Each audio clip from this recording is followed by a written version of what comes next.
Ousmane Sonko disait aux jeunes qu'il avait besoin de jeunes pour aller sortir le président de la République, le traîner dans la rue comme Samuel Doe et le tuer comme Samuel Doe. Où est-ce qu'ils étaient quand on brûlait l'université, le temple du savoir? Où est-ce qu'ils étaient quand 2 filles ont été tuées par un cocktail Molotov dans un bus? Où est-ce qu'ils étaient lorsqu'ils demandaient aux gens de marcher de Ziguinchor au palais de la République? Où est-ce qu'ils étaient? Où est-ce qu'ils étaient par rapport à ces déclarations? Et il ne fallait pas laisser ça. Il fallait les répondre pour qu'ils sachent que nous sommes dans un pays démocratique et qu'ils sachent qu'il y a une séparation des pouvoirs et qu'ils sachent que ce n'est pas n'importe quoi qu'il faut dire. Certes, c'est des éminents professeurs intellectuels et autres, mais qui ont une mémoire sélective. Il fallait les répondre, oui, mais avec des idées au lieu de les répondre quand même ci ay xaste. Parce que c'est avec des idées qu'on les a répondu. Mais Yoro Dia bi muy tontu Felwine Sarr dafa utiliser un mot boo xam ne il a parlé de nervi intellectuel. Oui. Est-ce que loolu la ñuy xaar également ci un intellectuel comme lui di ko wax beneen intellectuel encore? Mais si, parce que Felwine Sarr oublie. Felwine Sarr a fait un mensonge par omission. Ah oui, pourquoi? Oui, parce que il omet les causes, il prend les effets. Donc, Yoro Dia, le ministre Yoro Dia a raison de le traiter de nervi intellectuel. Vous pensez que c'est comme ça qu'il faut faire dans une république? Que n'importe qui, par la plume, par l'image, peut dire ce qu'il veut, alors que c'est encadré par la loi. C'est encadré. On vous dit que vous ne devez ni nuire à une personne, ni amener des troubles. Donc, pourquoi s'attaquer à nos institutions? C'est ça le problème. Il faut dire pourquoi ils s'attaquent à nos institutions. Puisqu'ils ont déroulé un plan, ça n'a pas marché.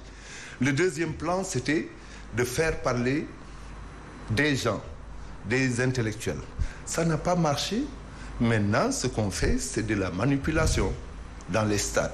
C'est ça. Oui, de gatsa à chanson. Monsieur Cissé, bu ñu liiree texte bi nga xam ne moom la ñu def réponse ci ñi nga xam ne ñoo di ay intellectuels universitaires ak des acteurs politiques du Sénégal et d'ailleurs yu bind bu ñu liiree réponse bi, mais vous avez été virulent devant ces personnes parce que non seulement vous les traitez pour certains de populistes, et ñoom ils n'ont pas utilisé les mêmes termes. Ñoom ay préoccupations la ñu manifester par rapport à l'état de droit et la démocratie, mais yéen da ngeen dem ci débat de fond boo xam ne vous visez des personnes mais aussi avec des qualificatifs qui n'ont pas leur mais justification. Il faut qualifier un chat par un chat.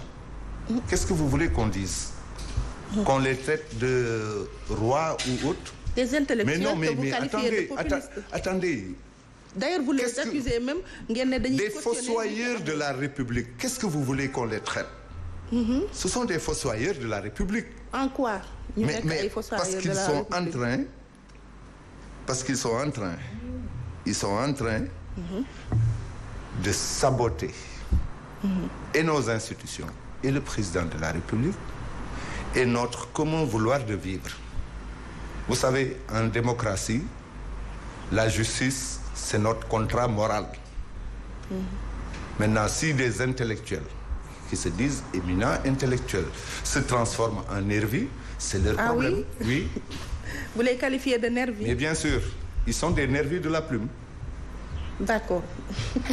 ci loolu oui avant peut-être Ndeye Fatou ngay dem ci Malick yaa ngi wax ne y a la séparation des pouvoirs, mais est-ce que du li ñu gis moom moo tax ñu demander à ce que le président intervienne ci dossier bi quand un président de la République di wax ne am na dossier yoo xam ne maa ci teg sama coude, il est rattrapé par l'histoire aujourd'hui. Mais non, il n'est pas rattrapé dañ koy wax tout le temps sur plateau yi. Il n'est pas rattrapé. Quand on dit que ne aujourd'hui nit mënoon na dugg kaso, xëy na ñu waxtaan ci ba demul et le procureur est sous la tutelle du ministre de la Justice, peut-être ñoom loolu moo tax ñu jàpp ne mën nañu am njàppanalu président pour libérer. xam nga rapport IGE c'est confidentiel, buñ ko déclassifié wul kenn mënul xam lan la.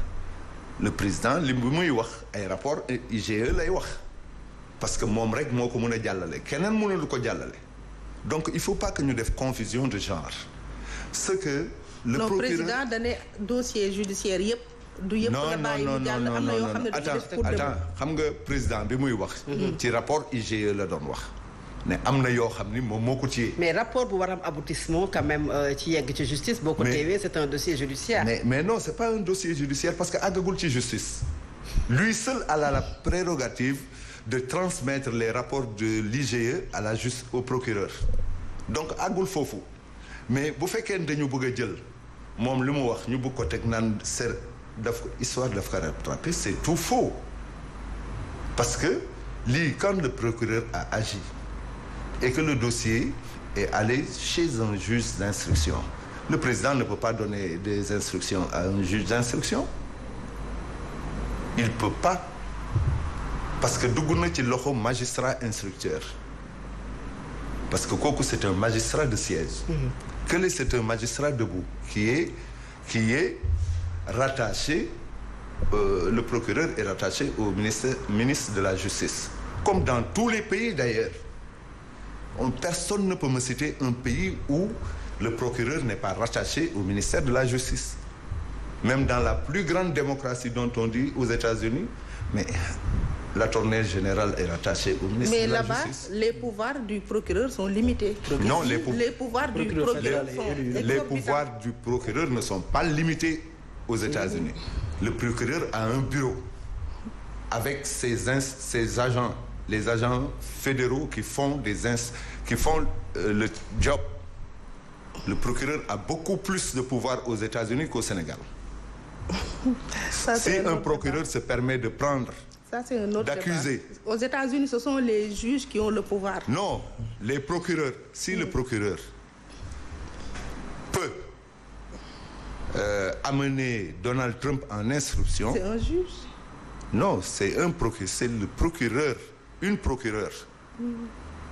Avant que ça n'aille chez le juge, c'est le procureur d'abord qui instruit à charge et qui donne au magistrat. Donc c'est une procureure. On va ñu dem ci Malick. Malick yow liir nga li ñu bind tey 1222 force vive laa ko mën a wooye parce que am na ay intellectuels am na des artistes même kon ensemble la ñu tontu li nga xam ne moom la ñu bindoon ci ay bés bi ñu génn yow tam ci signataires yi nga bokk. ni ñu leen tontoo yow ban réaction nga ci amal. non merci. En fait man li ma ci mën a wax mooy débat bi mënuñu ko def un débat juridique parce que daf ko dépassé te gis naa ne depuis une semaine foofu la ñu restreindre débat bi maanaam bëgg a wax sur le plan des même dugal sax des réformes éventuellement yoo xam ni ñoom xalaat nañ ni dinañ ko def après pour peut-être le candidat qui sera choisi sur l'indépendance de la justice sur également la relation qui existe entre le procureur ak en fait un dossier qui est en instruction le président de la République mënu ci agir juridiquement je pense que loolu lay bëgg expliquer il faut que ñu dem ba jugement am le président doo ko mën a am possibilité def liberté conditionnelle donc tout ça xam nga loolu lay bëgg expliquer mais moi je pense que ce débat quand même pour la stabilité nationale et la cohésion nationale pour l'intégrité même du territoire national ñu dugal loolu lépp ne peut pas être un débat juridique képp ku jàpp ni c'est un débat juridique je pense que apporté woo ay solutions yoo xam ni war nañ mën a dem vers des